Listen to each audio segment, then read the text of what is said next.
Assalamualaikum warahmatullahi wabarakatuh. Innal hamdalillah nahmaduhu wa nasta'inuhu wa nastaghfiruh wa na'udzu billahi min shururi anfusina wa min sayyiati a'malina may yahdihillahu fala mudilla lahu wa man yudlilhu fala hadiyalah. Asyhadu an la ilaha illallah wa asyhadu anna Muhammadar Rasulullah. Puji syukur kehadirat Allah Subhanahu wa taala yang telah bisa mengumpulkan kita di sini bersilaturahmi dalam majelis ilmu ini, sharing-sharing pengalaman dan serta menjadi ajang kita untuk bisa berkumpul semuanya bersama di sini menghidupkan Masjid Darul Ihsan. Sholawat serta salam tak lupa kita curah limpahkan kehadirat Nabi besar kita Nabi Muhammad Sallallahu Alaihi Wasallam yang atas berkatnya lah kita bisa mengenal ajaran Islam, bisa mengenal mukjizatnya Al-Quranul Karim hingga akhir zaman. Hadirin jamaah sekalian, yang terhormat Bapak Wahyu Permana, Ketua DKM Masjid Darul Ihsan yang telah bisa menyelenggarakan acara kajian bulanan Ahad ini, serta yang terhormat Bapak RW 13 Bapak Tolani yang telah menghadiri acara kajian ini, serta seluruh jamaah Masjid Darul Ihsan, Bapak-bapak Ibu-ibu sekalian yang saya hormati, dan rekan-rekan Al-Karim semuanya yang telah bisa membantu dalam kesuksesan acara kajian bulanan ini. Hadirin sekalian jamaah rahimahumullah, acara kajian bulanan ini menyongsong tema berbagi kisah hikmah dan pengalaman dalam menyongsong kesehatan dalam tahun baru Islam 1446 Hijriah. Untuk efisiensi waktu, marilah kita langsung ke acara utama dan acara inti kita, yaitu edisi talk show berbagi kisah hikmah dan pengalaman dengan tema membangun semangat hidup dalam menyongsong tahun baru Islam 1446 Hijriah bersama narasumber kita Ibu Rini Satyaningsih dan Bapak Rois dari RT 2 yang akan didampingi langsung oleh Ibu Seli dari RT 2. Waktu dan tempat saya persilahkan.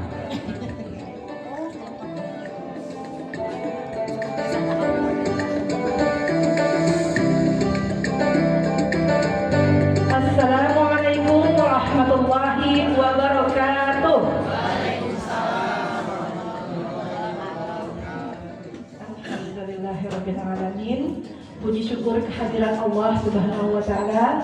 Pada pagi hari ini kita dalam keadaan sehat walafiat ya Bapak Ibu, bisa berkumpul di tempat yang berbahagia ini, di tempat yang insya Allah dirahmati oleh Allah.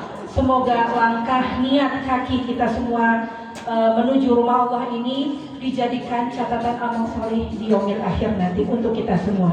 Amin ya rabbal alamin.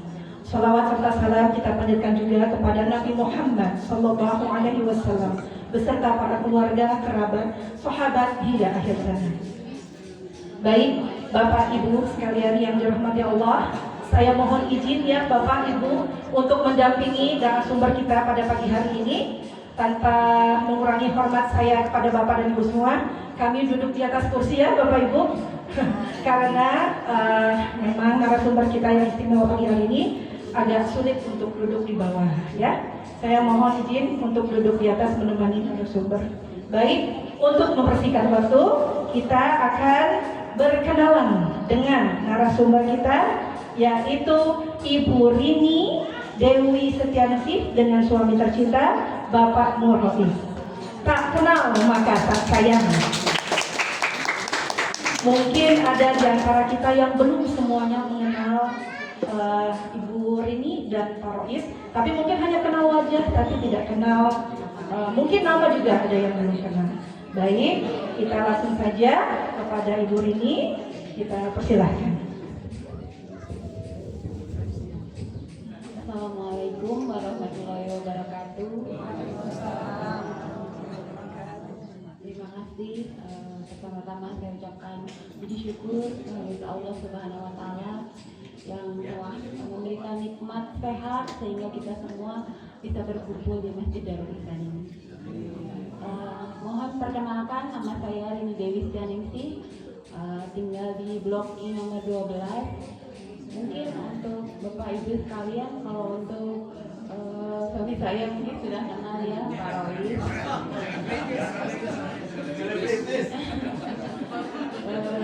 Sejujurnya Bapak Ibu sekalian, saya nggak percaya diri sebenarnya berbicara di depan seperti ini, apalagi di kajian di Masjid Darul Ihsan ini ya. Karena sebelumnya kan yang diundang yang ustaz yang sudah mempunyai ilmu agama, berwawasan gitu, sedang saya hanya ibu rumah tangga biasa gitu, yang berbagi sedikit pengalaman hidup saya atau mungkin sedikit bercerita mengenai sakit yang saya alami. Demikian. Oke, terima kasih Ibu. Mungkin Bapak? Kayaknya sih mungkin nggak perlu diperkenalkan. Tidak kenal. Ya mungkin tambahan dari perkenalan tadi masalah anak saya, nama saya namanya Safa Ayu Chandra Tias. Kebetulan hari ini tidak bisa hadir, ada kegiatan dari kuliah yang namanya pengen ada simpo yang punya mungkin itu aja. Karena saya nggak bisa berbahasa yang lebih baik, saya serahkan lagi Bu. Baik, terima kasih Bapak Rois dan Ibu Rini. Sudah kenal ya Bapak Ibu ya, mudah-mudahan nanti ketika kita bertemu di jalan, oh itu Ibu Rini, oh itu Pak Rois. Oke, baik. Ibu Rini ini dulunya adalah wanita karir. Banyak juga ya di antara kita ibu-ibu rumah tangga yang berkarir. Ya, betul Bu Rini ya? Iya, Bu Rini dulu pernah bekerja. Saya dari tahun 98 bekerja di PT Indomaret Prisma Tama, atau mungkin Bapak Ibu mengenalnya Indomaret. Saya bekerja terakhir sebagai senior clerk atau buyer di PT Indomaret Prisma Tama. Masya Allah, tepuk tangan dulu dong buat Bu Rini. Oke, Bu Rini. Kita berbicara dari awal ya Bu ya. Kita mau menggali nih pengalaman dan Bu Rini mungkin bisa sharing kepada kita semua awal mulanya Bu Rini mengetahui bahwa Bu Rini divonis oleh dokter sakit. Saya mungkin ada sedikit bercerita ya Bu ya. Silakan Ibu, dapatkan di tahun ceritanya dimulai di mungkin tahun 2010. Saya tuh udah menderita hipertensi, pernah sempat pecah pembuluh darah di mata, pecah pembuluh di gusi, sehingga perjalanan yang nggak berhenti. Maaf Ibu, itu di usia berapa ya Bu? 2010 sekitar 30, usia 30-an ya, 32-an. 2010 itu mungkin sudah terdeteksi hipertensi, cuman saya tidak rutin mengkonsumsi obat hipertensi gitu. Jadi kalau mungkin tensi lagi tinggi saya minum, kalau enggak ya enggak. Dan itu berakibat gagal ginjal tersebut Bu. Sehingga di tahun 2015 saya dinyatakan didiagnosa gagal ginjal stadium 5, sehingga harus menjalani cuci darah. Pertama awalnya cuci darah itu hanya seminggu sekali karena aksesnya yang susah Bu. Jadi aksesnya ada di pangkal paha, selama sebulan sebelum menggunakan akses yang ada di tangan. Selama operasi, menunggu operasi yang ada akses di tangan, namanya Amipen, masih di pangkal paha. Setelah kurang lebih 2 bulan, 3 bulan, akhirnya akses di tangan bisa, sehingga cuci itu seminggu 2 kali. Dari 2015 sampai 2024 itu cuci masih 2022 itu cuci masih seminggu 2 kali. Tapi di 2022 itu sempat drop, sempat dirawat selama kurang lebih 11 hari karena ada paru-parunya terendam sama jantungnya bengkak, sehingga itu sesak nafas dan saturasinya sekitar 87, 88, 90, 91 paling tinggi, sehingga harus full oksigen.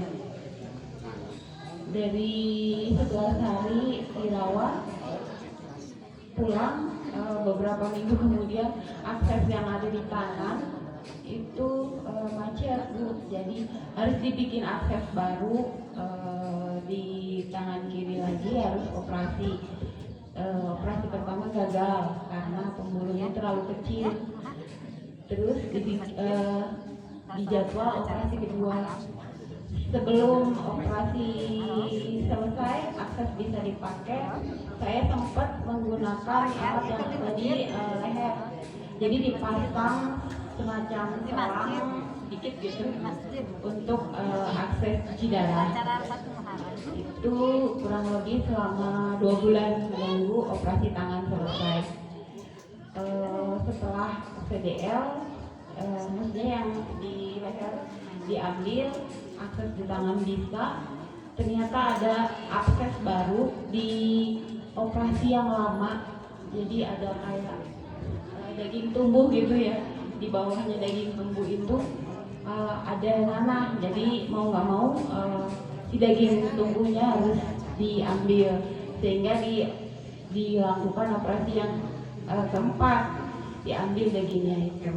Oke, maaf Ibu saya potong ya. Iya. Oke.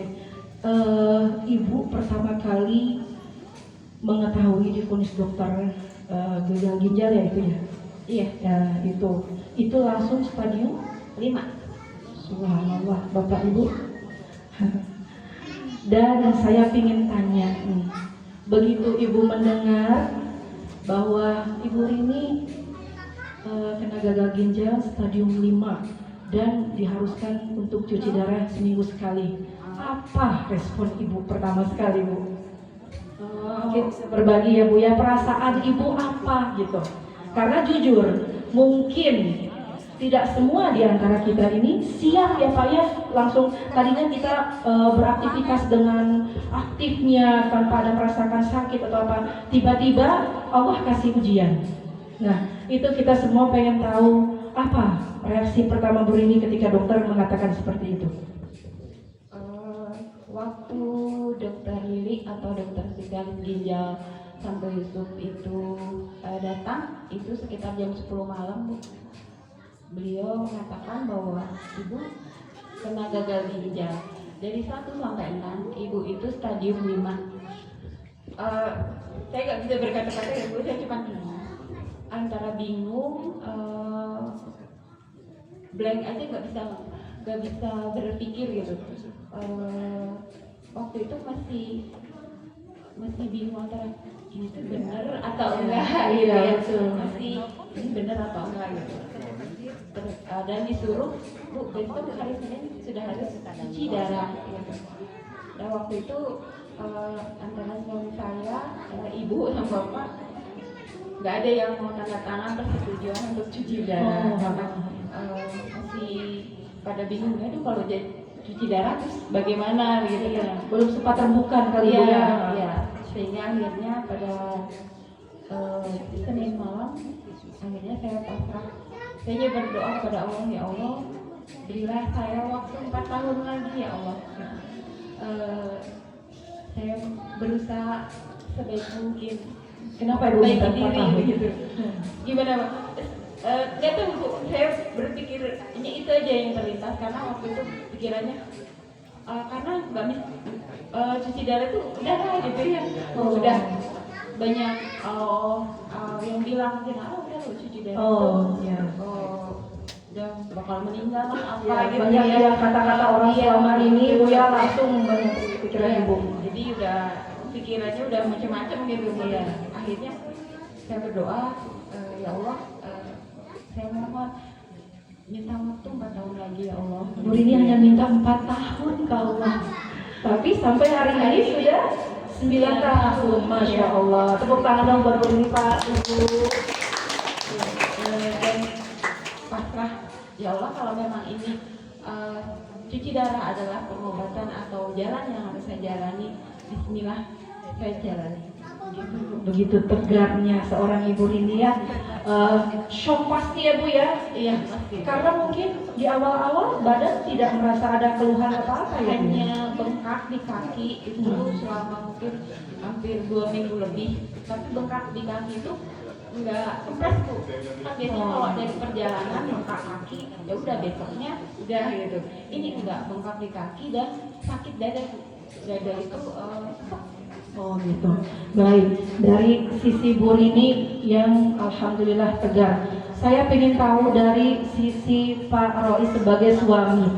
Bagaimana Pak ketika tahu bahwa istri tercinta divonis oleh dokter harus cuci darah karena sudah stadium 5. Ya waktu itu sih saya nggak bisa nerima karena bang, saya bilang pikiran saya waktu itu ketika cuci darah itu biasanya sih umurnya tidak panjang. Nah saya sih hanya bisa berharap kalau ini memang sudah menjadi satu keputusan dan ini satu keputusan dengan sampai dari pribadi saya sendiri. Waktu itu saya minta ke ibu, terus ke bapak, terus adik-adiknya dari istri, gimana saya bilang apakah mau ketemu di cuci darah atau enggak, takutnya kalau saya tanda tangan ini keputusan nanti nyalahin ke saya, tapi semacam kayak gitu. Akhirnya keputusan dari keluarga udah nggak apa-apa mas, lakukan saja karena memang itu yang terbaik. Ya mudah-mudahan diberikan kekuatan, jangan sampai berpikiran negatif, kita harus berpikir positif supaya kalau memang ini ada jalannya dilakukan, lakukan saja. Masya Allah. Tepuk tangan dong buat Pak Rois. Ya Allah. Begitu. Ya memang Allah itu tidak salah ya memberikan ujian itu kepada hambanya yang mampu. Ya, betul. Itu kan betul. Tidak bisa kita pungkiri ya Bapak Ibu sekalian. Nah kalau Safa itu langsung dikasih tahu atau bagaimana Pak? Waktu itu kebetulan pas diinformasikan jam 11:30 sama dokter itu Safa itu ada di tempat. Jadi saya, istri saya dengan anak saya, dan waktu itu langsung disampaikan ibu harus cuci sekarang juga, kalau enggak besok kondisinya ibu akan lebih buruk. Dokter tuh semacam pokoknya udah ini salah satu-satunya, nggak ada lagi. Waktu itu sempat tanyakan ada nggak apa namanya selain dari Alternatif lain. nggak ada, kali ada satu lagi bapak harus transplantasi ginjal. Saya berpikir waktu itu kan bapak ini dari mana? Iya. Safa itu usia berapa Pak waktu itu Pak? SMP ya bu ya. Oh SMP, iya baik. Saya pernah bercerita ngobrol dengan Bu Rini ya. Kalau nggak salah itu Safa itu dituntut oleh suster untuk bisa menyuntikkan apa ya Bu ke badan Ibu, bisa diceritakan? Iya, mungkin karena sudah harus terbiasa ya anak saya dan memang terpaksa karena keadaan gitu. Jadi ada suatu suntikan namanya hemapo, itu tuh untuk menaikkan HB atau hemoglobin gitu. Karena waktu itu hemoglobin saya 7, jadi harus pakai obat suntikan itu dan harus disuntikan di sini pangkal tangan atau di perut gitu. Jadi setelah cuci HD, cuci darah, biasanya dicek tensi. Kalau tensinya di bawah 180 itu bisa disuntik sendiri di rumah gitu. Jadi disuntik sama Safa sendiri. Itu pertama kali Safa umur berapa bisa menyuntikkan? Bisa menyuntikkan sekitar SMP kelas 2. Masya Allah. Nih tepuk tangan ya buat Mbak Safa walaupun nggak hadir di sini ya. Ini motivasi buat anak-anakku tercinta, anak-anak Al-Karim ya.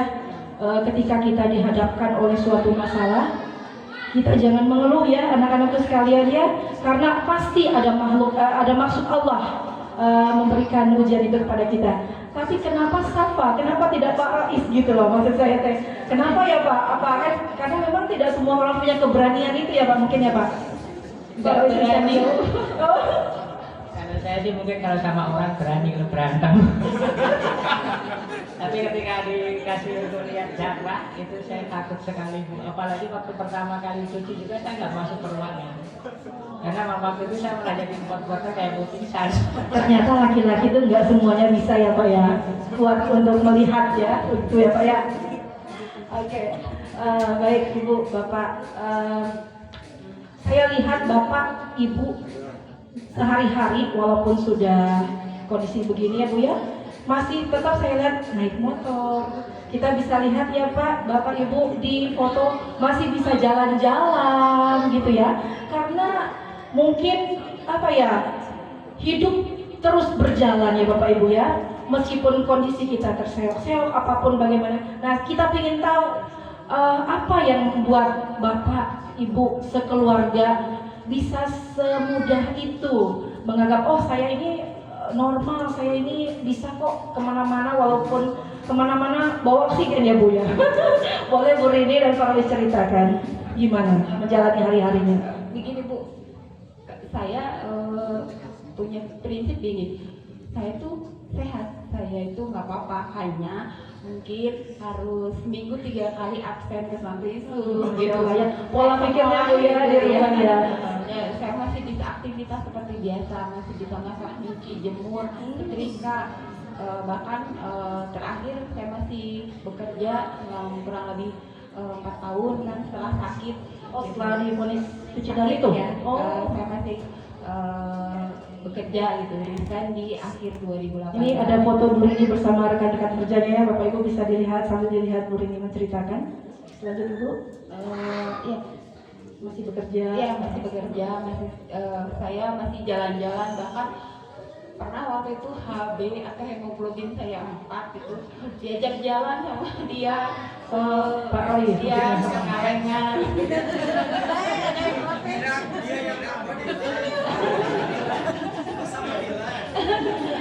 Jalan-jalan Pak sama suami. Sama suami Pak.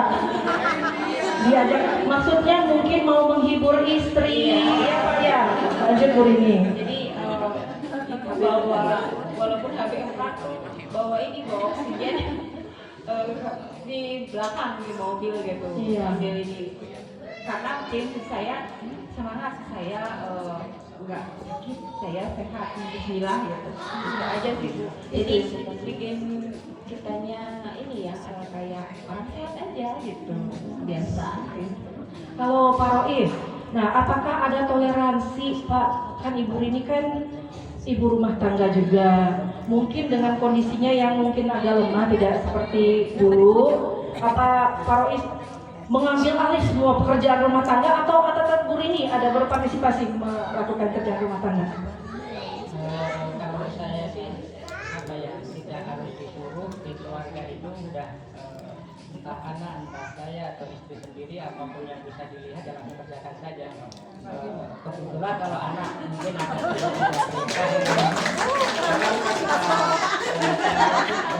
kita bangun supaya komunikasi di dalam keluarga itu, rumah ini ya rumah kita. Jangan sampai ini kerjaan kamu. Tapi alhamdulillah di keluarga kita walaupun ada sih kali-kali kita ada marah gitu. Iya, wajar ya. Saya Capek, ya.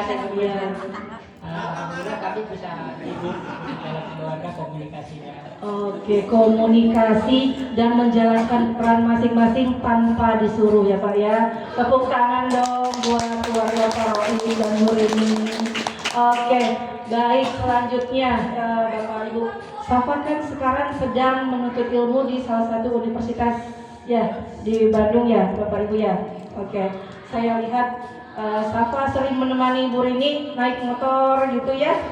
Nah, Safa juga menjadi sosok yang apa ya menurut saya ya bisa dijadikan contoh buat anak-anak kita ya Bapak Ibu. Safa itu juga pernah mengajar les ya Pak ya. Iya, oke. Ini saya kenapa saya fokus ke Safa? Sebenarnya Safa tuh mau dihadirkan di sini untuk memotivasi para remaja masjid, maksud saya buat anak-anak kita semua. Tapi Safa nggak bisa hadir ya Pak ya. Oke. Safa sekarang lagi ada tugas kuliah. Oke, Bapak Ibu. Nah, apa hikmah yang Ibu dapat ambil dari penyakit yang Ibu alami saat ini? Pertama bersyukur ya Bu ya. Bersyukur. Saya kan minta sama Allah, ya Allah kasih waktu saya 4 tahun lagi gitu ya. Ternyata Allah memberi lebih ya Bu, insya Allah sampai hampir 9 tahun. Alhamdulillah hampir 991 kali cuci 990 kali cuci darah. Subhanallah Bapak Ibu, lanjut Bu. Iya, bersyukur gitu saya masih bisa menjalani kehidupan saya seperti biasa gitu, masih beraktivitas seperti biasa. Kalau dilihat gitu teman-teman cuci di sambil sup itu satu shift gitu ya, kadang datang harus pakai kursi roda, pulang harus pakai kursi roda, ada yang dengan berbagai penyakitnya gitu. Saya bersyukur gitu, saya masih jalan sendiri, masih pulang jalan sendiri gitu, masih beraktivitas seperti biasa. Itu saya sangat bersyukur gitu. Bersyukur untuk hal yang sepele ya. Kadang kalau kayak minum air putih gitu. Iya. Dulu kita kan kadang nggak peduli gitu ya, minum nggak atau kadang terlupakan. Iya, ketika kita sehat tadinya. Iya, ketika kita sehat. Kalau sudah seperti saya, mau minum aja susah karena dibatasi minum kan gitu. Ternyata kita tuh harus menghargai ya hal-hal yang sepele gitu. Yang kedua ya, dengan adanya vaksin, saya resign kan, saya lebih ada waktu untuk keluarga, bisa berbagi cerita, bisa mengurus anak dan suami. Yang dulunya saya kerja dari jam 7 pagi, pulang jam 7 malam, ketemu suami sama anak 2-3 jam, ngobrol seadanya gitu. Sekarang lebih intens gitu. Hikmah yang ketiga ya sabar, bersyukur. Yang pertama tadi bersyukur.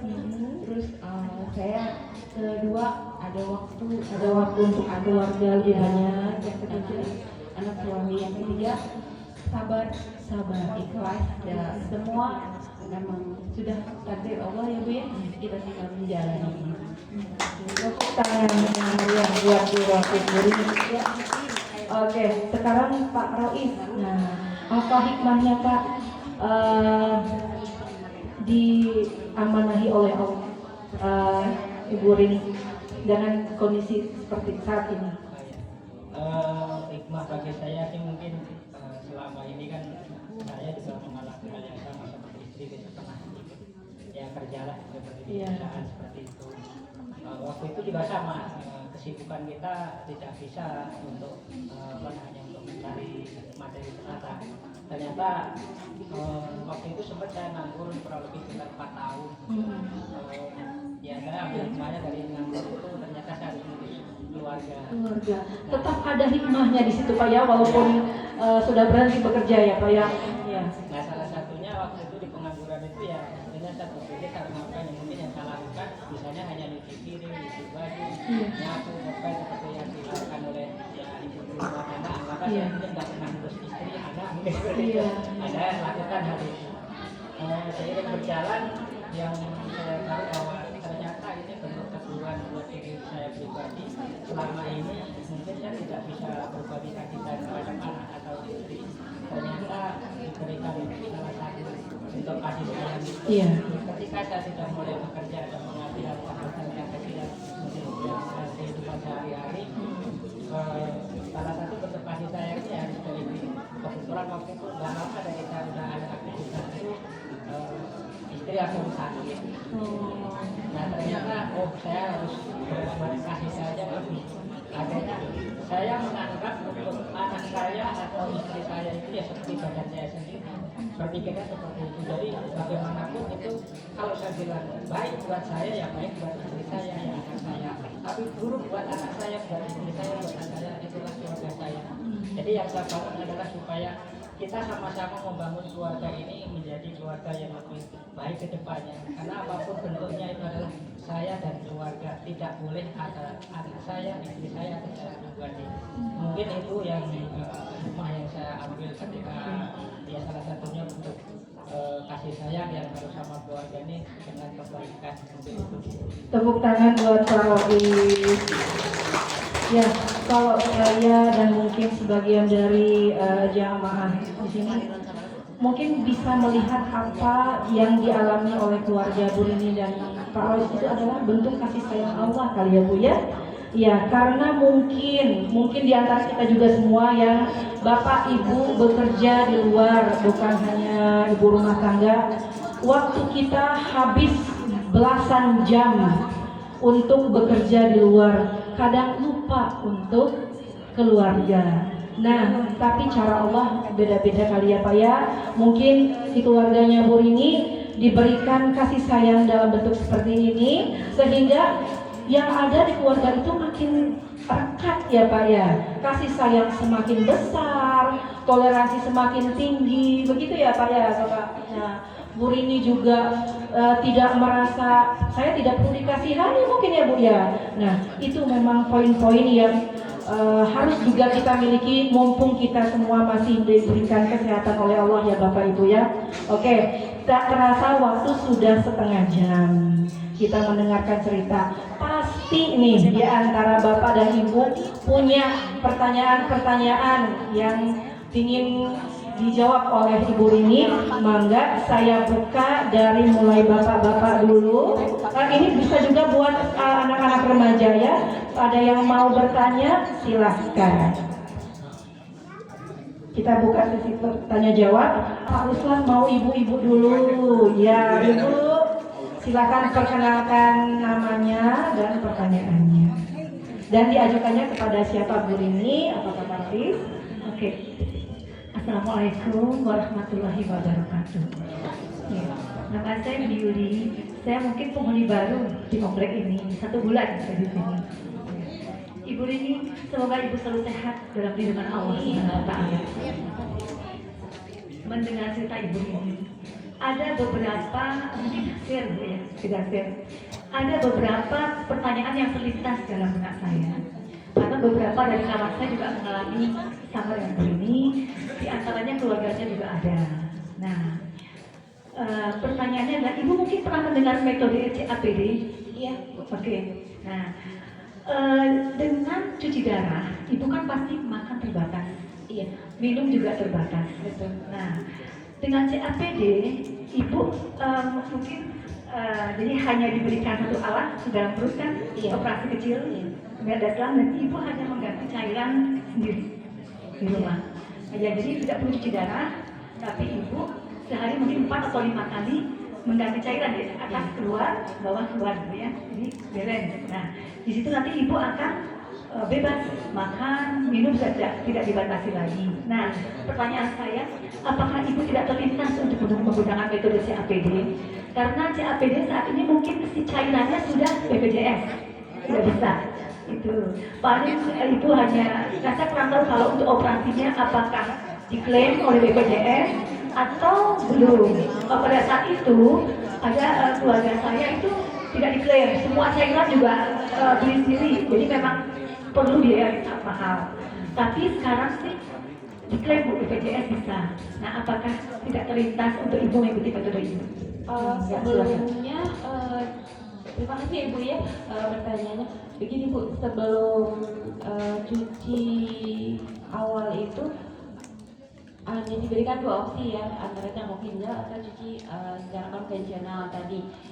Setelah kurang lebih beberapa bulan, memang waktu itu sempat ditawari dari dokter lilinya, dokter spesialis ginjalnya untuk program CAPD gitu. Cuman waktu itu tuh keluarga tidak begitu mendukung karena kan harus operasi di perut ditahan kecil Bu? Iya.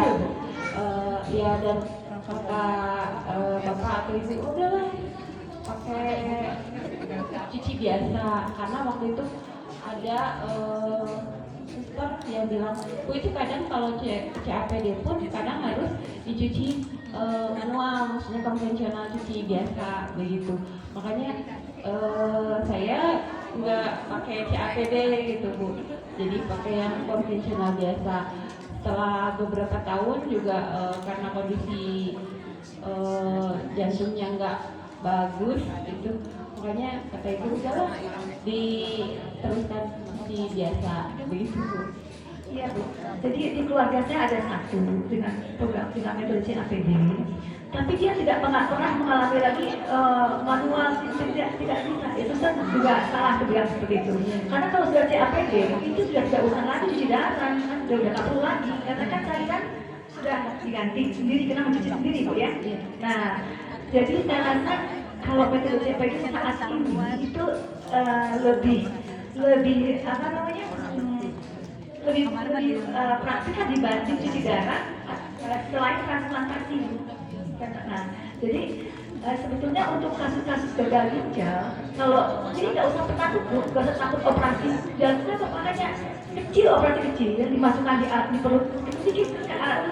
Jadi untuk memasang selangnya supaya untuk ibu masang cairan di sini kan. Nah itu saja. Hanya itu perlu satu ruangan yang steril di rumah, yang tidak dipakai untuk lain hanya untuk cuci darah dan satunya itu menjaga kebersihan supaya tidak terinfeksi di apa namanya di saya hanya share saja ini. Terima kasih banget buat Bu Yuli. Assalamualaikum warahmatullahi wabarakatuh. Maaf, saya juga orang awam ya Bu ya, bukan orang medis. Mungkin apa yang ditawarkan oleh pihak rumah sakit itu ya, melihat kondisi masing-masing pasien mungkin ya Bu ya. Oh ini mungkin cocoknya Bu ini begini, mungkin begitu Bu ya. Yang tindakan yang paling tepat mungkin pada saat itu adalah cuci darah. Iya gitu. Baik, terima kasih Bu Yuli. Nah sekarang bapak-bapak bergantian. Ayo bapak-bapak. Pak Jaya, mic-nya bisa di Pak Jaya. Oh ada mic-nya. Pak Jaya, kenalkan diri dulu ya Pak, silakan. Bismillahirrahmanirrahim. Assalamualaikum warahmatullahi wabarakatuh. Saya mau nanya ke Pak Rois. Dengan senang hati ya Pak ya. Di rumah aja nanti Pak. Silakan. Kan mau sharing buat biar tahu kan. Pak, selama ini kan beberapa tahun yang lalu ya, itu ada COVID Pak. Nah, dalam masa COVID ini saya aja ketakutan Pak, yang sehat. Bagaimana kira-kira tanggapan dari Pak Rois dan keluarga? Terima kasih Pak. Ya, di tengah Bu ini dengan kondisinya seperti ini, lalu ada lagi penyakit COVID ya Pak ya. Nah mungkin ekstra hati-hati atau gimana nih Pak? Yang pertama ya pasti kita berdoa Pak. Ya saya, istri, anak sama mengalami ketakutan yang sama. Tapi saya yakin ketika kita menjaga tadi Bang bilang kebersihan ya kita sangat menjaga kebersihan. Terus kita tetap kontrol dari makan dan minumnya. Masalah yang lainnya dilakukan seperti pakai masker atau semacam itu kita lakukan. Ganti baju yang selama misalkan pulang dari mana ganti baju itu sudah kita lakukan. Pokoknya saran-saran yang diberikan oleh dari dokter ya kita lakukan saja seperti itu. Ya alhamdulillah sebenarnya kalau kemarin juga kita termasuk yang sangat dekat karena tetangga sebelah saya kebetulan kiri kanan semua itu yang kemarin ya sampai dipanggil. Saya juga tidak berani keluar, bahkan membantu untuk mengangkat jenazahnya aja saya tidak berani. Kalau rasa hati panggilan ini mengangkat. Dan saya juga sampai bilang Pak RW punten saya nggak bisa ikut bantu mengangkat Pak Wisnu gimana ya kondisi istri kayak gini. Betul. Ya alhamdulillah udah nggak apa-apa di rumah saja, saya pinjam kaos kaki saja buat ini biar perlengkapan dan nggak ada. Iya. Nah dari situ saya sama istri sama anak kebetulan juga tiap kali kan di rumah sakit itu yang dirawat di rumah sakit juga sangat banyak. Iya. Nah, alhamdulillah dari situ ya pokoknya kita yakin aja jaga sebaik mungkin. Insya Allah kita bisa lewati COVID ini. Alhamdulillah tidak terkena ya Pak ya. Alhamdulillah. Sekarang ya. Oh ya, sempat waktu itu Pak Jaya, jadi kita ada kena dicurigai COVID, cuma ternyata Siapa maksudnya Pak? istri Ibu sesek itu Iya. kurang lebih sekitar 2 minggu itu hampir setiap hari itu bisa 2 tahun 3 tahun yang ukuran 1 meter kubik itu. Nah itu setiap hari itu kadang jam 1, jam 2, jam 3 kalau saya pas kehabisan ya harusnya kondisi memang waktu itu ada virus di paru-parunya. Tapi alhamdulillah saya tegaskan di situ juga sempat mau dirawat ke Kalau mau diisolasi, saya bilang nggak bisa. Pastikan dulu kalau ini COVID, baru silakan isolasi. Oh iya. Saya sebagai keluarga saya sudah menjaga sekuat mungkin untuk tidak terjadi penyakit. Oh, tadinya rumah sakit mau isolasi ibu. Oh, Rumah sakit semacam kayak harus masuk ke isolasi. iya. Tapi saya lawan nggak bisa. Saya yakin dengan keyakinan saya sendiri termasuk istri saya, kita keluarkan di web waktu itu masih harus bayar 1,2 atau 1 biaya super 1 kali swab. Kita harus keluarkan karena yang jaga juga harus di web. Siapa waktu itu juga ikut swab, kalau saya nggak mau di swab, jadi kita juga harus keluarin anggaran untuk biaya swab. Itu pribadi ya Pak, tidak Pribadi diganggu. yang tidak di cover. Kenapa yang itu karena memang syaratnya di rumah sakit harus diisolasi. Tapi alhamdulillah kita bisa melewati. Mungkin seperti itu, nanti kemana Pak Jaya? Pak Jaya, puas dengan jawabannya Pak? Iya. Karena jujur ya, memang waktu COVID itu ya, kita semua sibuk untuk menjaga diri dan keluarga kita ya. Mungkin di sini juga banyak yang mendapat gelar LC, lulusan COVID, termasuk saya dan keluarga ya. Saya, suami saya, dan 2 anak saya, kita positif COVID-19 waktu itu. Alhamdulillah kita bisa melewatinya ya Bapak Ibu ya. Mudah-mudahan dengan lebih mawas diri ya Pak ya, dan Bapak juga tegas kepada pihak rumah sakit tidak membiarkan ibu isolasi ya pada saat itu. Ya, itu juga merupakan perjuangan Pak Roy sebagai suami untuk benar-benar menjaga Bu Rini ya. Oke, karena kan kalau ketika COVID itu kalau sudah diisolasi kita nggak bisa komunikasi ya kecuali by phone. Iya, nah itu. Alhamdulillah sudah dilewati ya Pak ya. Oke, bagi ibu-ibu masih ada yang mau bertanya lagi? Paling, oh Pak Pramono silakan. Ya. Bismillahirrahmanirrahim. Assalamualaikum warahmatullahi wabarakatuh. Perkenalkan Pak Rois dan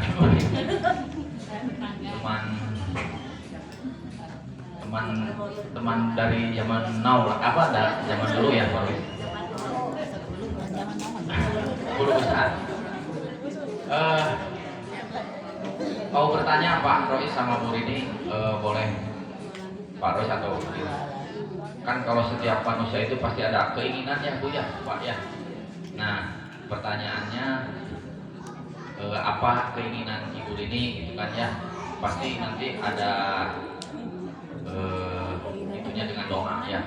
Nah sekaligus kira-kira doanya apa gitu Bu Rini sama Pak Rois dari tujuan dan doa. Mangga atau dulu? Oke, doa mungkin ada doa khusus nih yang didawamkan oleh Pak Rois dan Bu Rini. Saya sih mungkin doanya satu aja Pak, doa sapu jagat itu Pak. Sapu jagat.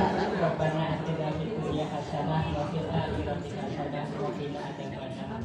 Mudah-mudahan dari sapu jagat ini tapi ketika dengan penuh keyakinan Allah akan berikan bimbingan petunjuk sampai nanti kita waktu itu dipanggil.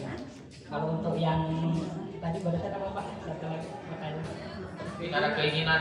Oh, masalah keinginan sih kita hanya, kalau saya pribadi Pak, bukan untuk materi ada yang segala macamnya enggak. Saya pinginnya hanya diberikan ketenangan jiwa terhadap diri saya pribadi. Karena selama ini saya masih belum bisa mengendalikan emosi saya, terutama itu yang untuk berperan dalam diri saya masih kadang kalah Pak. Mungkin itu yang saya bukan keinginan, itu saya butuh itu. Kalau keinginan kan ternyata Pak Agus jawab. Dan ada Pak Wahyu juga di belakang. Mungkin itu kalau saya kebutuhan untuk ketenangan jiwa saya, pribadi saya, sehingga ketika saya sudah dapat itu kalau bisa berbalik kepada yang lain. Dan saat ini sebenarnya saya lagi berlatih untuk mendapatkan itu. Tepuk tangan dong buat Pak Rois. Mungkin begitu Pak Pram. Ketenangan jiwa ya Pak ya. Apalah artinya berlimpah harta, anak-anak yang berprestasi jika hatinya tidak tenang ya Pak Rois ya. Betul ya Pak ya? Ya, Oke. Alhamdulillah. Baik ibu-ibu, masih dibuka pertanyaan lagi atau dari anak-anak Karim. Dari Tedia, silakan. Oh, dari Karim, boleh. Oh ya, sebentar. Pak Jaya bikin. Kita kasih kesempatan dulu kepada anak Karim ya. Nanti abis ini baru ibu lagi ya. Oke. Siva, yang mau bertanya? Atau siapa? Iya. Kenalkan dulu nama, lalu mau bertanya kepada siapa? Silakan. Ayo. Ayo.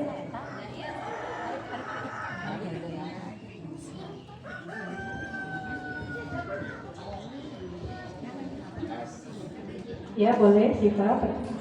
Kenalkan dulu. Waalaikumsalam. Ibu ini perkenalkan, saya Syifa dari Karim, mau bertanya, semoga Ibu bisa sharing sebagai pelajaran buat kami. Apakah yang menjadi penyebab Ibu divonis gagal ginjal dan bagaimana tips yang mungkin Ibu dapat dari tenaga medis supaya ginjal kita tetap sehat? Terima kasih. Mungkin pemicunya. Terima kasih Siva, pertanyaannya menyebabkan gagal ginjal dulu Ibu. Penyebab gagal ginjal itu biasanya kebanyakan untuk pasien gagal ginjal hipertensi, diabetes mellitus, sama mungkin pola makan dan pola minum dan pola hidup ya yang tidak teratur. Jadi mungkin kurangi minum air putih, makan minum kemasan, tapi tidak mengkonsumsi air putih yang cukup gitu. Itu mungkin salah satunya. Kalau hipertensi sih seharusnya setelah hipertensi harus rutin minum obat tensi. Tapi waktu saya dulu itu minum kalau tinggi, kalau enggak ya enggak gitu. Sehingga kan mungkin menyebabkan kerja ginjalnya lebih keras. Ya, itu sih yang mungkin kalau tips-tipsnya pertama cukup minum air putih Bu. Karena air putih Ini untuk bagi yang sehat ya. bagi yang sehat ya. Kalau untuk yang sudah cuci darah justru harus menghemat air karena kita hanya satu hari dikasih minum mungkin 600 mili 600 mili sekarang mili air gitu. maksimal itu ya Bu. Iya, termasuk kuah ya Bu. Kuah bakso, kuah soto, kuah itu terus saya kira termasuk kuah. Jadi kalau udah minum kuah agak banyak ya minumnya dikurangi gitu. Kalau ini yang sudah kena gagal ginjal ya. Kalau yang sehat ya banyak minum air putih karena air putih itu untuk membilas ya, racun semuanya gitu. Jadi banyak minum air putih, pola hidup dan pola makan minum yang teratur, menghindari makan dan minum kemasan gitu ya. Instan gitu, Iya. makanan-makanan instan begitu. Gitu ya. Iya. Oke. Saya pernah ngobrol dulu ya sama Ibu ya. Kalau nggak salah dulu Ibu Rini itu pernah merasa gemuk ya. Terus sempat melakukan pola diet ya Bu ya. Apakah itu ada berpengaruhnya? Apa yang Ibu konsumsi atau apa gimana? Waktu itu saya berat badan itu 65, sekitar 65-63 lah. Menurut saya gemuk gitu ya. Iya. Sehingga saya waktu itu tuh pakai kayak teh langsing. Teh langsing. Nah mungkin itu juga salah satu pemicunya. Teh langsing, tapi saya kurang minum air putih. Ya, gitu. Jadi kalau teh hijau sih nggak masalah ya Bu, kalau Iya. kitanya minum Air putih air banyak. banyak begitu. Cuman saya minumnya mungkin kurang ya. Terus minum-minum ya teh langsing, teh hijau, teh apa sih jati Cina apa gitu. Jadi bukan hanya satu saja yang Ibu coba. Oh gitu. Begitu. Terus ya tadi ya kurang bersyukur ya Bu ya. Kurang bersyukur badannya ini gitu. Kecil begini Boro-boro ya. ya gitu ya. Intinya saya bersyukur ya Bu ya. Wah ya itu ya, air putih Ibu-ibu ya. Perbanyak minum air putih, lalu kurangi minum minuman manis tadi ya Bu Rini ya. Nah, air kemasan ya, yang air kemasan tidak perlu saya sebutkan mereknya ya, banyak sekali. Kita aware dari sekarang kepada diri sendiri, pasangan kita dan anak-anak kita agar jangan sampai kita terkena penyakit gagal ginjal karena kurangnya minum air putih dan minum minuman yang kemasan. Oke. Baik, selanjutnya ibu-ibu tadi ada yang mau bertanya, silakan. Tanyakan ya, silakan ibu. Bismillahirrahmanirrahim. Izin bertanya, bukan bertanya, menambahkan tadi Iya, dari silakan. Bu Yuli. Kebetulan anak saya juga Bu Yuli. Bu Yuli namanya sama. Saya penghuni lama. Jadi ada sedikit sharing di sini mengenai continuous peritoneal ambulatory dialysis. Jadi CAPD ini, continuous ambulatory peritoneal dialysis ini dialami sudah pernah kami melakukan pengalaman putra kami yang pertama selama 1 tahun karena putra kami menderita gagal ginjal terminal dari umur 2 tahun sampai 9 tahun. Almarhum dimakamkan, alhamdulillah diberikan alkah oleh ibu lurah, dulu ibu ya lurahnya di atas karena kita belum yang di alkahnya GMP. Meninggal tahun 2007 awal Maret, saya ininya 1 Maret. Saya belum di sini itu Bu. Ya. Jadi perjalanannya lumayan lama, anak pertama, kemudian sampai akhirnya diputuskan melakukan CAPD, di mana CAPD ini dari Baxter itu pilihannya, jadi ini pilihan siap ini ya, bukan karena ini ya, pilihannya karena saat itu tidak ada mesin hemodialisis untuk anak-anak. Yang ada saat itu baru dikasih oleh Jepang pada saat Pak Habibie jadi presiden dan belum pernah dipergunakan di Hasan Sadikin. Jadi putra kami itu mau diuji coba, tapi kami masih ragu. Akhirnya oke, karena mesinnya tidak ada untuk anak kecil, jadi kita memakai PD. Berapa kali PD itu operasi, kemudian membuang cairan, tutup lagi sampai 2 kali kalau nggak salah PD-nya. Kemudian ada koma 1 tahun, 1 bulan koma, kemudian sadar dan keadaan ya memang sudah ada yang hilang memorinya ya. Jadi seperti itu. Mungkin kalau saya cerita panjang sekali, dan saya pernah diminta, keluarga pernah diminta ke istana presiden untuk menjadi wakil orang tua yang putranya paling muda di Indonesia menderita gagal ginjal terminal, tapi kami kondisi belum kuat untuk berbicara. Kemudian saya sempat diundang Nikita ya, majalah anak anak bunda itu cuma 1, memang kita tidak siap untuk sharing, dan alhamdulillah Bu Rini di sini menjadi contoh buat kita semua bagaimana Bu Rini dengan sangat ikhlas menjalani semuanya sampai Allah berkehendak dipanjangkan umur. Alhamdulillahirabbil alamin. Jadi ujiannya mungkin memang yang kita terasa adalah yang di sekitar ini Pak Rois ya. Yang di sekitar ini harus kuat ya. Yang di sekitar harus kuat, harus ikhlas, karena yang bersangkutan itu luar biasa.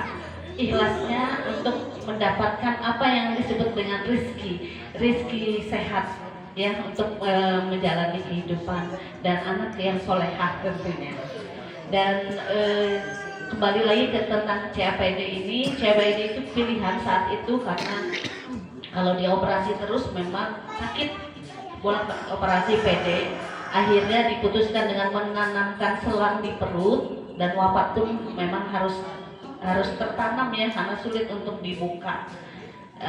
Ditanam di perut, kemudian selama 1 tahun saya melakukan, betul Bu, BPJS saat itu askes ya, kebetulan saya pegawai negeri. Saya hanya difasilitasi Baxter hanya 3 kali dalam sehari, jadi 1 kalinya itu kami akalin supaya kami tidak menombok jutaan rupiah ya. Jadi diakalin yang ketiga, siklus ketiga itu kita diamkan selang, karena dia kan kantongnya itu ukuran dewasa, kantong cairannya itu yang memang cairan itu khusus menyerap racun, nanti dibuang 4 jam diam di perut Bu, tutup lagi, bisa jalan lah sana kemari. Bahkan ada yang paling lama di Indonesia itu penyanyi atau MC Chris Briantoro, itu paling lama puluhan tahun, 25 ya, iya, itu memakai metode ini. Cuman metode ini kelemahannya memang harus steril, jadi nggak bisa ya atau apa. Tapi yang pergi haji juga banyak pakai Baxter, pakai kantong peritoneal diuresis ini ya. Cuman memang agak repotnya bawa boxnya itu ya, karena memang dalam jumlah yang lumayan berat ya, cairan kan yang dibawa. Jadi satu kantong ini karena anak kecil hanya dipakai setengah. Jadi anak saya ini dikasih setengah saja di sore hari, terus didiamkan jadi lepas. Biasanya kan dilepas dulu biar dia main. Jadi dia dengan sukarela untuk diam sampai sekitar jam 10 malam. Kita cuci terakhir selepas seperti itu. Dan saya pun melakukan menyuntik anak sendiri mau tidak mau, karena repot kalau ke rumah sakit ya menggendongnya, karena dia kondisinya kan kadang tidak stabil, lumpuh dan sebagainya. Akhirnya kita harus bisa menyuntik sendiri ya, hemapus seperti yang dilakukan oleh putrinya Bu Rini ya. Memang seperti itu. Jadi itu perjuangannya yang harus dijalani.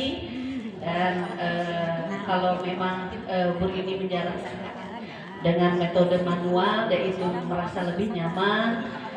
Kalau memang kalau dokter kan yang tahu persis kondisi kita. Karena kemarin terakhir anak saya itu disarankan ke Belanda karena ada yang sudah mau mendonorkan ginjalnya di sana. Cuman ada banyak pertimbangan saat itu, bepergian dan kondisi kurang kuat ya. Jadi seperti itu mungkin yang bisa saya sharing. Alhamdulillah saya tidak menangis ya, karena memang cerita ini tidak semua teman-teman di sini Bapak Ibu yang tahu ya, mungkin karena mungkin penghuni lama yang tahu seperti apa. Jadi Ibu flashback ya. Jadi alhamdulillah Bu Rini ini termasuk yang sangat kuat ya, dan mudah-mudahan semua mendapatkan hikmah dari apa yang Bu Rini ceritakan. Dan alhamdulillah saya juga Bu merasakan hikmah ketika putra saya sakit.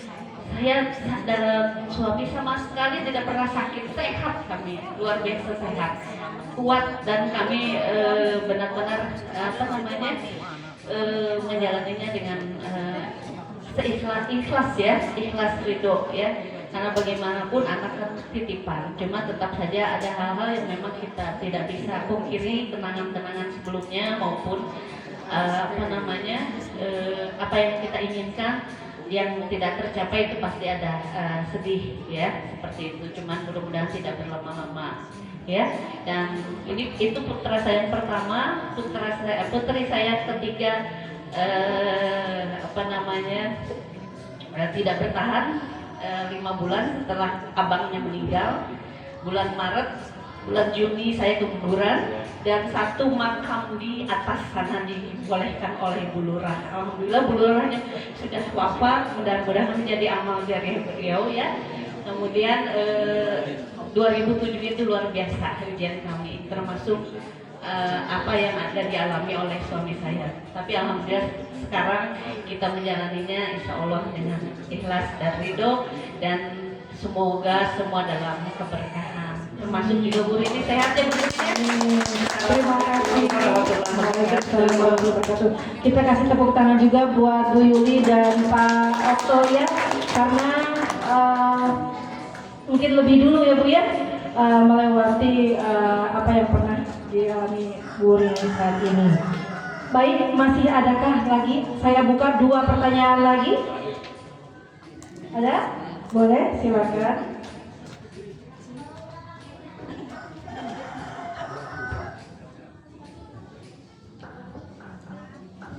Assalamualaikum warahmatullahi wabarakatuh.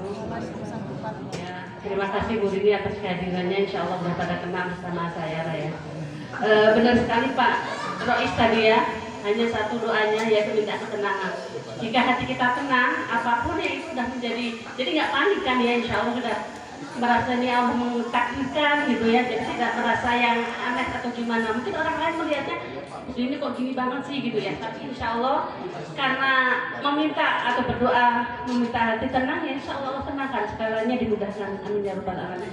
Satu pertanyaan, sebenarnya motivasi apa gitu ya yang membuat Bu Rini sama Pak Rois tetap tegar, semangat untuk menjalani hidup ini gitu ya, mungkin bisa menjadikan kita motivasi juga gitu. Mungkin itu saja. Wassalamualaikum warahmatullahi wabarakatuh. Mungkin kalau dari saya pribadi sih saya cuma pegangan di ayat surat Al-Baqarah ayat 286 yang terakhir itu, sehingga saya jadi kuat begitu. Mungkin bisa dibaca masing-masing. Dari surat Al-Baqarah itu intinya Allah memberikan cobaan atau kemampuan terhadap setiap orang itu sudah sesuai dengan ukurannya. Mungkin kurang lebih di situ saya bisa jawabkan. Mungkin itu Bu kalau dari saya pribadi. Kalau dari istri mungkin apa? Motivasi saya untuk bangkit dan apalagi kalau sudah drop gitu ya, mungkin ibu saya dia selalu berkata kamu harus kuat, harus tegas, harus mandiri, mau digoncang bagaimana harus kuat, harus ikhlas, sabar menjalaninya. Kata ibu seperti itu yang membuat saya tetap semangat, tetap bangkit gitu. Yang kedua mungkin anak yang dari kecil saya sama suami gitu, melihat anak mungkin kalau sayanya down, sayanya drop, sayanya nggak semangat gitu, kasihan anak gitu ya. Anak kan masih harus berjuang, harus ini, jadi harus melihat ibunya, oh ibu aku kuat, ibu aku bisa, ibu aku semangat, jadi aku juga harus begitu ibu. Oke, berikan tepuk tangan yang meriah buat Bu Rini dan Pak Ibu. Baik Bapak Ibu, tak terasa waktu sudah 1 jam ya kita lewati bersama. Banyak sekali hikmah yang bisa kita petik, kita ambil dari perjalanan hidup seorang Ibu Rini, pasien gagal ginjal dengan 990 kali cuci darah yang telah dilewati, dan yang memegang kendali tetap adalah Allah. Usia mungkin dokter bisa memvonis hanya beberapa tahun, tapi Allah masih mengutus Bu Rini dan keluarga untuk memberikan motivasi dan kebaikan buat kita para tetangganya ya ibu-ibu ya. Kita berikan tepuk tangan sekali lagi buat Bu Rini dan Pak Rois. Baik, terima kasih Ibu Rini dan Pak Rois atas berbaginya pada pagi hari ini kepada kita semua. Oke, dan sebelum saya tutup hari ini, kita juga akan mempersilahkan kepada salah satu jamaah kita yaitu Teh Deti untuk sharing tentang kesehatan yang memang beliau adalah ahlinya ya, sesuai dengan pendidikannya. Kepada Teh Deti kami persilahkan.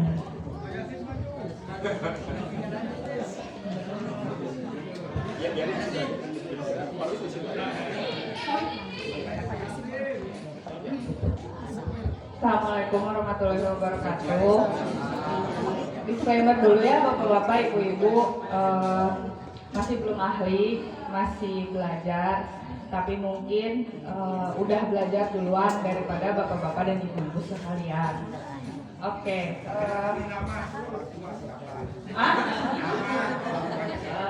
Janganlah Pak, nanti nepo. Gini aja, ada beberapa yang mau saya highlight dari ceritanya Bu Rini.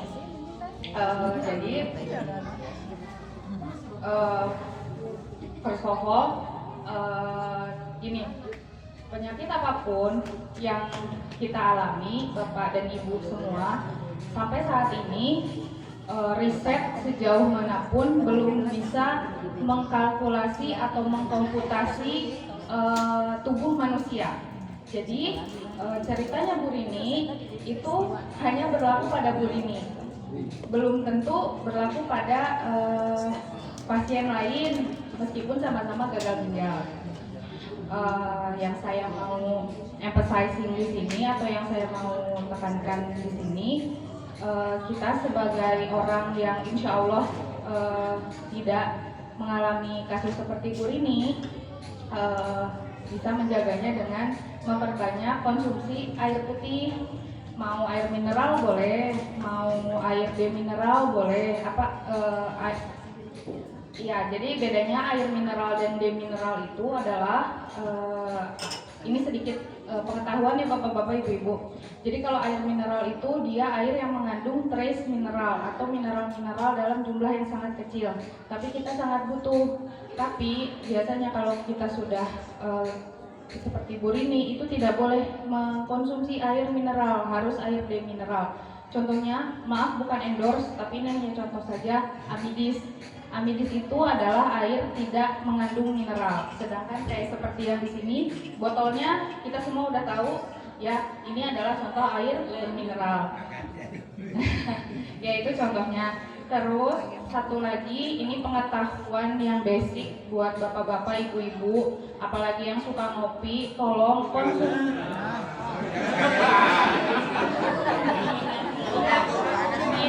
Ini hanya pengingat Bapak Ibu, hanya menyampaikan. Kewajiban kita sesama manusia kan hanya untuk menyampaikan ya Bapak Ibu. Gitu. Jadi konsumsi harian air minum atau air mineral tiap orang itu berbeda-beda. Tergantung apa Bapak Ibu? Tergantung berat badan. Ya, jadi berat badan Bapak Ibu, jadi timbangan di rumah itu wajib minimal punya gitu, atau enggak misalnya nanti DKM atau enggak posyandu atau di bawah itu sedia timbangan. Jadi saya musuhan sama timbangan.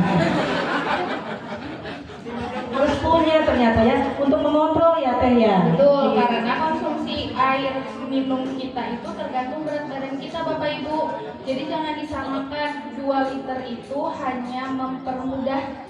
Jadi 8 gelas sehari ternyata tuh kalau kita belajar lebih dalam itu bukan 8 gelas per hari tapi 30 ml dikali berat badan.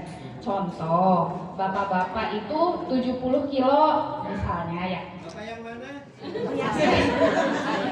Bapak saya. Misalnya.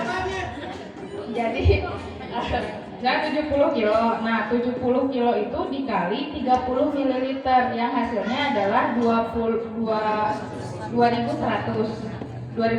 ml atau 2,1 liter. Jadi kalau bapak-bapak dan ibu-ibu ada yang 50 kilo atau 60 kilo, nggak harus 2 liter, yang mengikuti berat badannya saja. Apalagi saya yang kepala 4 ya. Nah, itu berarti segawon kan ya Teh ya. Ya dihitung saja masing-masing ya Bapak dan Ibu.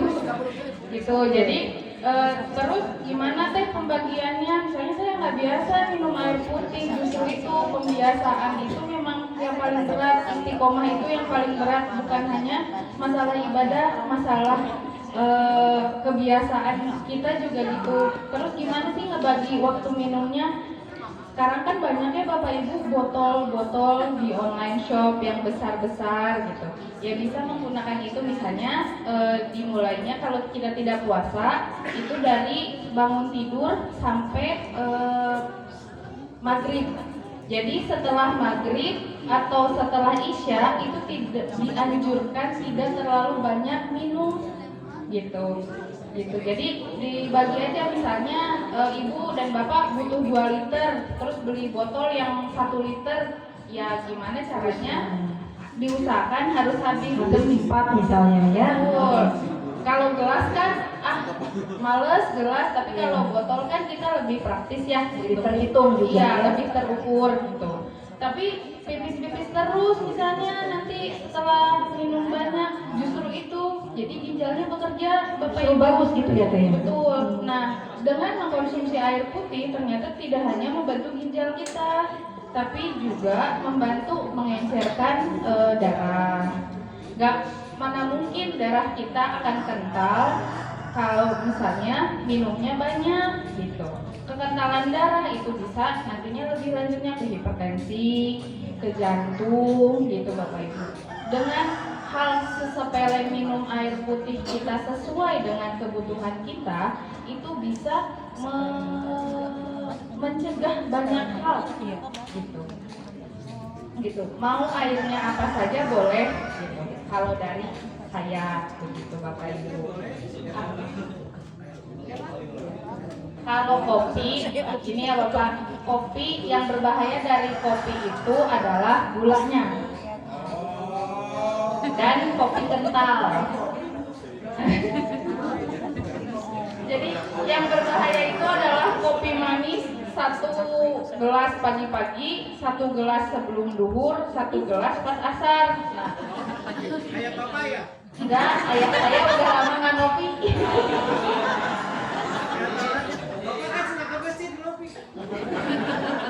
Di rumah sih nggak kelihatan Pak. Habis Jumatan. Gitu Bapak Ibu, apalagi misalnya sudah gitu, jadi apa namanya diet itu ya kita lanjut ke diet ya Bu ya, sedikit aja. Diet itu kita di mindset kita orang Indonesia adalah diet itu untuk kurus misalnya. Sebetulnya bahasa atau kata diet sendiri itu secara harfiah atau secara artinya adalah gaya hidup dan pola hidup, bukan hanya untuk menurunkan berat badan begitu. Jadi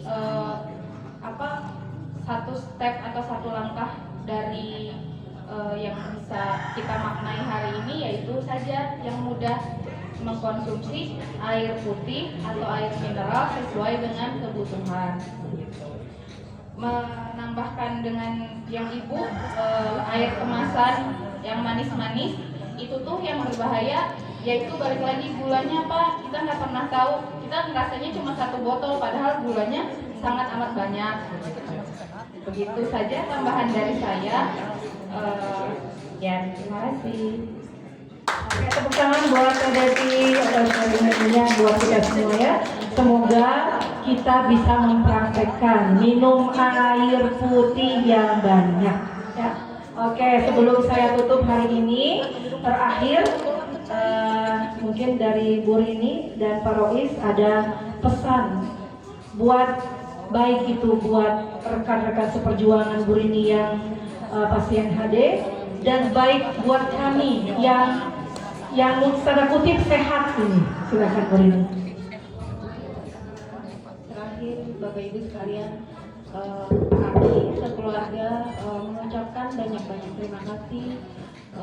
Dari 2015 sampai hari ini saya keluar masuk rumah sakit, Bapak Ibu mungkin repot harus nengokin saya mau di rumah mau di rumah sakit dan memberikan dukungan baik moral maupun material yang tidak sedikit.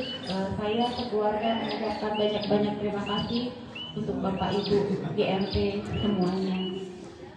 Mungkin pesannya antara lain ya menjaga pola hidup ya Bu, menjaga pola hidup, pola makan, minum yang mungkin minum lifestyle yang sehat, yang teratur. Terus yang kedua yang mungkin menjaga silaturahmi, baik silaturahmi di keluarga, tetangga, karena saya sama Mas Rois itu jauh dari keluarga, jadi keluarga kami adalah GMP ya Bu ya, tetangga sekitar itu, keluarga dekat kami begitu. Demikian Bapak Ibu semuanya, terima kasih. Sekali lagi tepuk tangan yang meriah buat kita semua dan buat Bu Rini. Baik Bapak Ibu, dengan berakhirnya pesan dari Bu Rini, maka sesi dari talk show kita pada pagi hari ini pun akan berakhir. Saya memohon maaf lahir batin jika dari tadi awal saya mulai sampai saat ini mungkin ada kata-kata saya yang tidak berkenan di hati Bapak dan Ibu, mohon dibukakan pintu maaf ya. Terima kasih sebelumnya. Baik. Ada permintaan ya, maksudnya kita berdoa bersama khusus buat Bu Rini, Boleh. Bapak Rois, dan kita semua gitu ya pada siang hari ini. Tapi sebelumnya mungkin maaf sedikit kalau boleh saya simpulkan, ketika banyak sekali poin, salah satunya tadi adalah namanya keluarga itu bagian dari kita, baik anak maupun istri. Nah begitupun di DKM Ibu dan Bapak yang dirahmati Allah termasuk Karim, kita benar-benar menjadi satu keluarga gitu kan. Jadi ketika ada jamaah pun yang tadi kesulitan, kita pun harus bisa merasakan patut membantunya gitu ya. Dan tadi pun salah satu poin pentingnya kata Pak Rois, tidak mesti diperintah, tidak mesti disuruh gitu kan.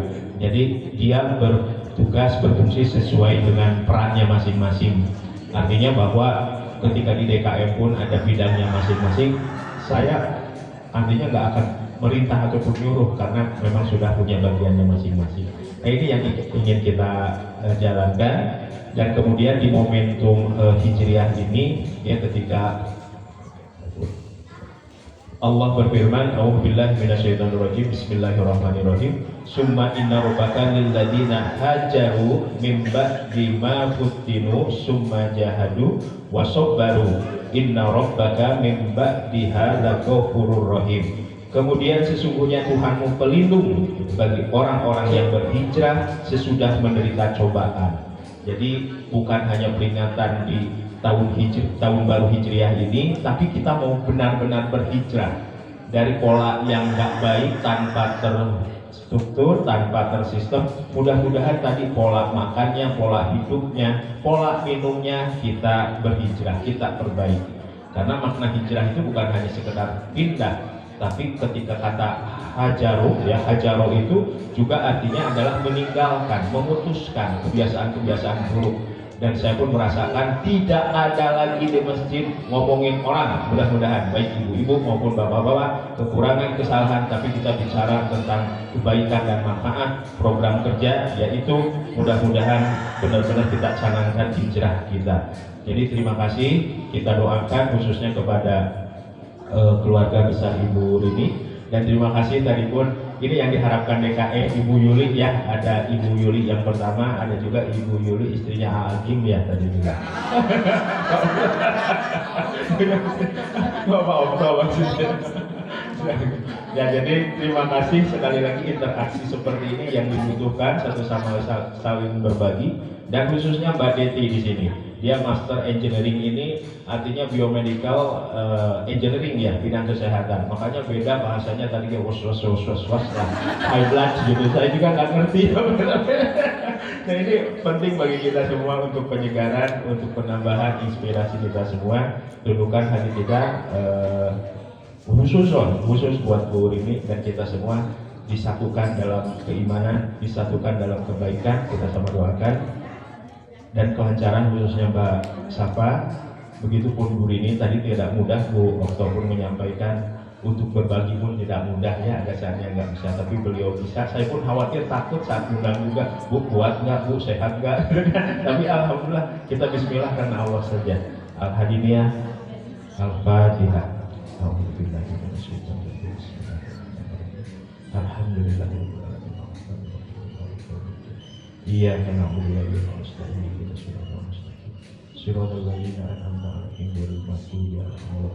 Amin amin ya Allah ya Rabbal alamin. Terima kasih banyak, dan sebagai simbolis tanda terima kasih kami dari jamaah mewakili pengurus ya Dewan Kemakmuran Masjid, ada sedikit cendera mata Pak Muhyiddin mungkin untuk Bu Rini. Jadi ya. Terima kasih kami Bu Rini dan Pak Rois ya, sebagai simbolis saja. Semoga tidak bosan, termasuk yang lainnya. Mbak Deti ilmunya disimpan dulu, nanti narasumber berikutnya. Makanya enggak, maksudnya banyak ilmunya. Jadi nanti RT yang lain sekiranya dari tidak ada narasumber, maksudnya DKM itu terus juga mencari narasumber, jadi tidak ada kesulitan. Ya, terima kasih Bu Rini, Pak Rois. Semoga sehat, berkah selalu pengalamannya, ilmunya. Termasuk yang hadir semua, melangkahkan kaki kita semua. 1, 2, 3. Amin. Alhamdulillah. Demikian, terima kasih tepuk tangan yang meriah. Yang satu momentum, ya adalah satu waktu yang memang mudah-mudahan bisa menginspirasi kita semua, bisa menyemangati kita semua ya. Saya kembalikan kepada MC, silakan. MC maju. Tambahan ya Bapak-Bapak Ibu-Ibu, kami mengundang tadi yang bertanya Ibu Yuli, Pak Jaya sama Pak Parmono. Ini yang kita motivasi luar biasa, berani ya. Oh iya, satu lagi Siva, boleh maju ke sini. Ada cenderamata dari oh iya lupa tadi. Maaf Bu.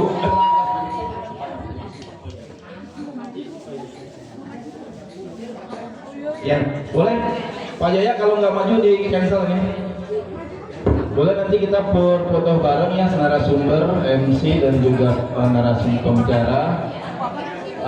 Untuk penerimaan apa namanya itu cenderamata lah ya. Ini kalau kita bilang ada wakaf Al-Quran dari hamba Allah, Pak Wahyu, dari hamba Allah wakaf Al-Quran yang akan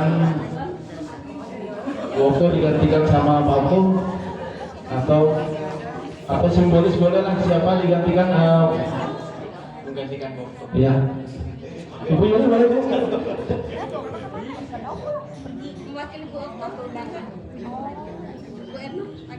Ini saya tahu nih yang Ibu Yuli ini lahirnya bulan Juli ya.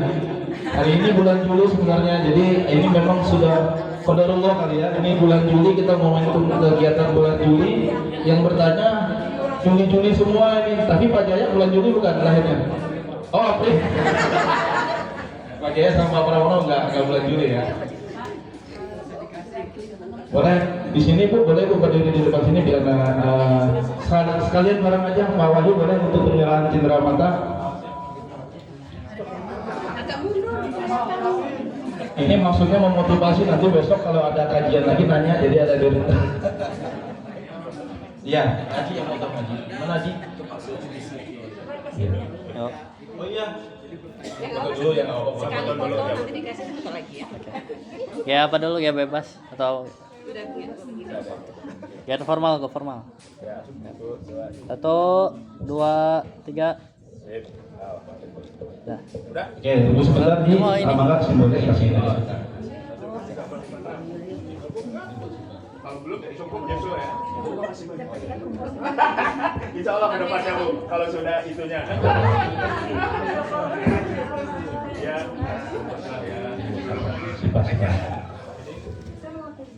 Oh iya siap. Makasih banyak ya. Oh buat Sipa. Tepuk tangan dong untuk bapak-bapak, ibu-ibu yang hari ini memberikan kontribusi pertanyaan yang sifatnya membangun. Dan juga untuk bapak-bapak kita klarifikasi ya.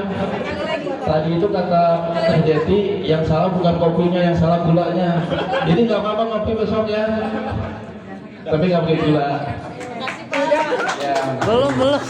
Bu, sebentar Bu, kita foto bareng tadi ibu-ibu di sini sama narasumber.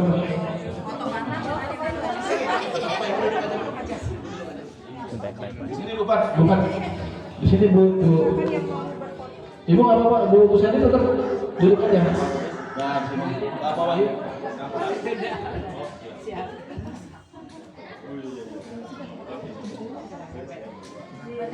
Pak Pram mana Pak Pram?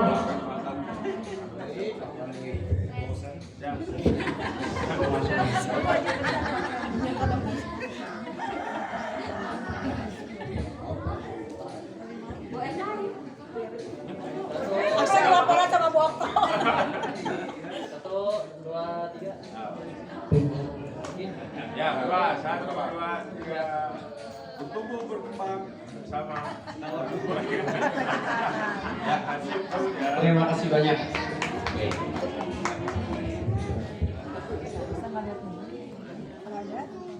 Terima kasih banyak kepada narasumber kita hari ini. Ada Bapak Rois, Ibu Rini, Bu Sally, dan Teh Deti yang alhamdulillah sudah memaparkan dengan sangat jelas, dan pertanyaan-pertanyaannya pun dijawab dengan sangat jelas, dan mudah-mudahan bisa sangat bermanfaat dan bagi kita semua juga bisa menjadi berkah dan hikmahnya, ada hikmahnya dan ada pelajaran hidup yang bisa diambil untuk kita semuanya. kepada narasumber Bu Seli, Bu Rini, Pak Rois, dan Teh Deti bisa kembali ke tempatnya masing-masing. Terima kasih banyak.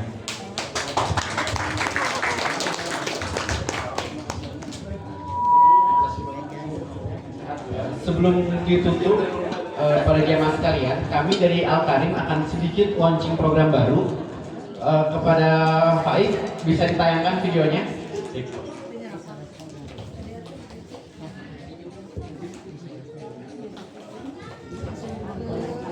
Dan jangan lupa untuk bapak-bapak, ibu-ibu, setelah acara ini kita ada sesi makan bersama-sama ya di sebelah utara masjid sudah disediakan. Jadi setelah kegiatan ini penutupan di sebelah utara Masjid Darul Ihsan.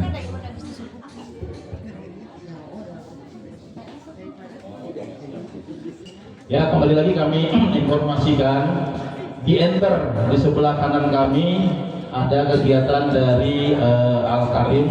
Di enter ada, ya, kita berusaha mengembangkan kreativitas UMKM yang ada di anak-anak remaja Masjid Darul Ihsan, baik itu penjualan seperti yang sekarang ini ataupun nanti kedepannya akan ada item-item baru untuk yang akan kita sampaikan di sini. Termasuk di sebelah ujung juga ada yang jualan susu itu dari Tarka untuk kegiatan support 17 Agustus ya. Jadi kita support juga di sini bagi bapak-bapak, ibu-ibu nanti yang pulang ingin membeli susu, boleh tahu Ogi berapa harganya? 5.000 sampai 7.000 ya, luar biasa. Nanti ini keuntungannya untuk membantu kegiatan 17-an ya, membantu kegiatan 17-an. Dan mungkin nanti ke depan setelah acara hari ini akan ada stand-stand mungkin di lingkungan GMP ya, di lingkungan GMP untuk kegiatan 17-an ya Pak? Ya, untuk kegiatan 17-an. Sambil kita menunggu, baik, belum ya, operator belum siap. Ini kegiatan, saya sedikit menambahkan untuk kegiatan Al-Karim ini yang disebutnya itu apa namanya? Karim Peduli, Pak. Karim Peduli. Dan saya luar biasa kemarin waktu pada saat di Urban Pak Ik ngobrol sama saya sama Pak Wahyu, luar biasa ini original ide yang sangat apa namanya? Keluar spontan dari mereka ya, bukan kita yang meniru atau bukan, tapi ini spontan dari mereka. Kegiatan Al-Karim ini yaitu berbagi, Al-Karim berbagi, luar biasa. Makanya saya, Pak Wahyu dan juga seluruh pengurus DKM support untuk kegiatan ini, dan kami juga informasikan ke jamaah itu, siapa tahu ada jamaah yang ingin juga kontribusi untuk support kegiatan ini. Nah, nanti kegiatannya sebentar lagi akan ditayangkan video dokumenternya kegiatan apa yang kemarin dilakukan oleh anak-anak Al-Karim. Luar biasa, pokoknya hal yang positif yang dilakukan oleh anak-anak kita, baik itu Al-Karim ataupun Tarka, kita tetap support ya. Jadi walaupun apa namanya ini di kemasjidan sama di ke RW ya, tetap kita support supaya mereka inilah generasi penerus kita nanti ke depannya itu anak-anak dari GMP, anak-anak dari GMP ini siapa lagi nanti yang akan meneruskan kegiatan-kegiatan seperti ini. Kalau kami ini yang sudah ya usia di atas 40-50, kemungkinan anak-anak inilah nanti yang akan menjadi penerus kita. Sudah siap? Baik, videonya siap. Ini dia, suara udah oke? Oke, siap.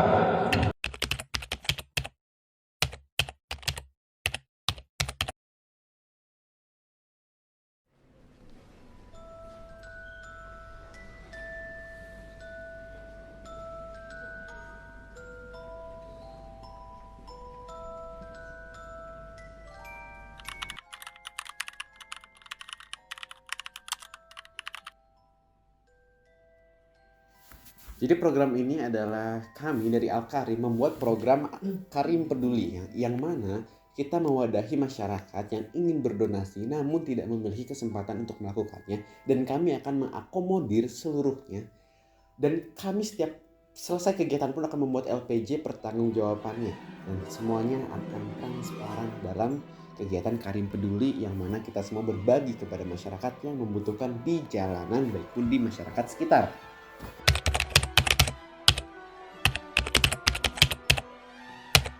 Jadi tujuan kami yang pertama adalah ingin menghapuskan normalisasi masyarakat yang menilai bahwa kita berbagi hanya pada bulan Ramadan saja. Padahal di bulan-bulan lain pun adalah bulan yang sangat baik dan sangat tepat untuk kita berbagi kepada masyarakat yang membutuhkan di jalanan sana. Yang kedua adalah kita ingin mewadahi orang-orang yang ingin berbagi, berdonasi bagi orang-orang di jalanan sana tapi tidak memiliki kesempatan. Jadi kita mengakomodasi sedekah-sedekah mereka. Yang terakhir adalah firman Allah dan perintah Nabi.